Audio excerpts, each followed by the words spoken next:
అందరికీ నమస్కారం. ఈరోజు మనం పన్నీర్ గురించి మాట్లాడుకుందామండి. ఎందుకంటే మనం పన్నీర్ని చాలా ఇష్టంగా తింటూ ఉంటాం. హోటల్స్ అండ్ రెస్టారెంట్స్కి వెళ్ళినప్పుడు పన్నీర్ ఐటమ్స్ని ఆర్డర్ చేస్తుంటాం, పన్నీర్ స్టార్టర్స్ తింటూ ఉంటాం. అలాగే వెజిటేరియన్స్ అందరూ ప్రోటీన్ సబ్స్టిట్యూట్గా ఈ పన్నీర్ని అయితే తీసుకోవడం జరుగుతుంది. అలాగే జిమ్కి వెళ్ళే వాళ్ళు కూడా ఈ ప్రోటీన్ కోసం అని పన్నీర్ని ఎక్కువగా తీసుకుంటూ ఉంటారు. కాకపోతే ఈ పన్నీర్ కమర్షియల్ పన్నీర్ అయితే ఈ మధ్య కాలంలో మీరు న్యూస్లో కూడా చూసింటారు, చాలా ఫేక్ పన్నీర్ అయితే వస్తుందండి. ఈ ఫేక్ పన్నీర్ని కొన్ని హార్మ్ఫుల్ కెమికల్స్తో అయితే తయారు చేస్తారండి.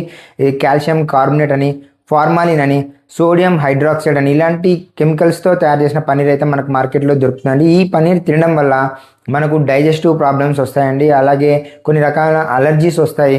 అలాగే హార్మోన్ ఇంబ్యాలెన్స్ జరుగుతుందండి. ముఖ్యంగా లేడీస్కి చాలా ప్రాబ్లం అవుతుంది ఈ హార్మోన్ ఇంబ్యాలెన్స్ వల్ల. అలాగే క్యాన్సర్ వచ్చే ప్రమాదం కూడా ఉందండి. సో బయట పన్నీర్ని ఆల్మోస్ట్ ఆల్ మీరు అవాయిడ్ చేస్తే చాలా మంచిది. పన్నీర్ని మన లోకల్ వెండర్స్ ఉంటారు, పాల వ్యాపారస్తులు, వాళ్ళ దగ్గర తీసుకున్నా పర్లేదు. లేదంటే మనం సొంతంగా ఇంట్లో చేసుకున్న పన్నీర్ అయితే ఇంకా శ్రేష్టం అండి. ఎందుకంటే బయట దొరికే పన్నీర్ అంతా కూడా ఇప్పుడు చాలా ఫేక్గా ఉంది.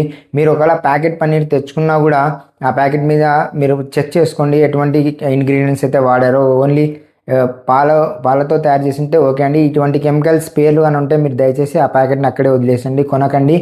దయచేసి ఇంట్లో తయారు చేసుకున్న పన్నీర్తోనే మీరు ఐటమ్స్ చేసుకోండి. పన్నీర్ ఎంతో టేస్టీగా ఉంటుంది, అది నాకు కూడా తెలుసు. బట్ బయటికి వెళ్ళినప్పుడు మనం ఆ టెంప్టింగ్ కోసం మనం ఆర్డర్ చేసుకున్నామంటే మన ప్రాబ్లమ్స్ మనం కొని తెచ్చుకున్నట్టే. అందరూ ఆరోగ్యంగా ఉండాలనేదే నా ఆకాంక్ష. కాబట్టి నేను మీకోసం ఈ వీడియో చేశాను. మీ అందరికీ నచ్చిందని అనుకుంటున్నాను. ఈ వీడియో చూసినందుకు థ్యాంక్స్ అండి.